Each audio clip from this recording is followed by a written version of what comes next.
When we talk about investing, you hear a lot about shareholders, what they want, what they've approved for a company, how they're feeling and voting.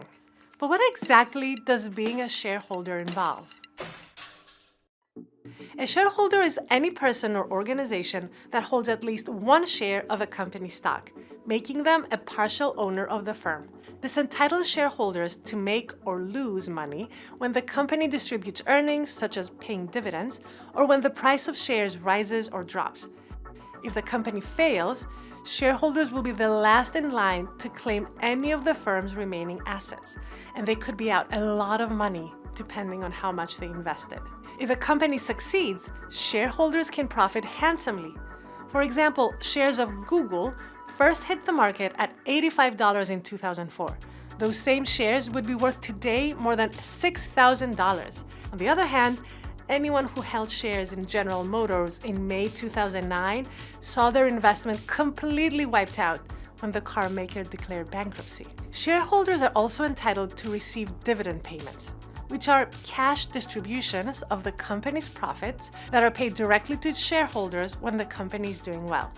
Some companies have paid steady dividends for years, providing income in addition to share price gains. But just because you're technically a part owner of the company doesn't mean you can walk in tomorrow and start giving orders. Shareholders do have certain rights, but their influence is channeled through the company's officers and board of directors. How much of a say a shareholder has depends on how many shares they hold. The more shares, the more power. Large institutional investors, such as mutual funds, can influence a company's actions because they control a large portion of shares, which gives them more voting power when shareholder decisions are made. At the annual shareholder meeting, investors get to vote on approving members of the board of directors, dividend distributions, and mergers. Shareholders who can't attend in person vote by proxy. They also have the right to question directors and managers at the annual meeting. Shareholders can also submit resolutions to the board at the annual meeting. A resolution may encourage the company to change policies, adopt certain social initiatives, or reform company operations. These are often non-binding advisory motions that may or may not be implemented.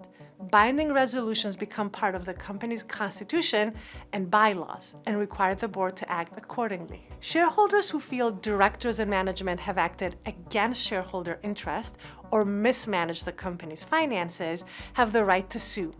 If they want a policy change or to shake up the board, they might engage in activism, which can involve litigation or complaining to the press. Activist investors are typically specialized hedge funds that buy minority stakes in companies to change how they're run.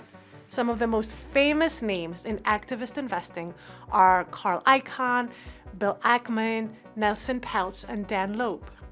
But most annual meetings are low-key and focus on administrative tasks, electing directors, approving financial statements, and other tasks. And some annual meetings look like a convention, such as Warren Buffett's Berkshire Hathaway meeting, which attracts investors to Omaha, Nebraska.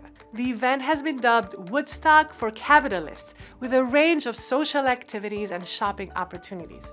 A few companies give shareholders additional perks beyond the ordinary financial benefits. For example, someone holding at least 100 shares of the parent companies of Carnival Cruise Line and Royal Caribbean can receive shipboard credits of $50 to $250 when they book a cruise. Intercontinental Hotels gives shareholders discounts on room bookings. And Swiss chocolatier Lindt presents voting shareholders a gift box during its annual meeting. But with a share price of 100,000 Swiss francs, which is more than $110,000, that may not be a sweet enough reason to become a shareholder. Being a shareholder comes with several risks and rewards, as well as rights you can exercise. But for most everyday people who aren't Wall Street professionals, being a shareholder mostly means monitoring the stock price for your portfolio and collecting dividends. And if you want more content like this from MarketWatch and the Explainomics playlist, please subscribe and keep checking back for new videos. And we'll see you next time.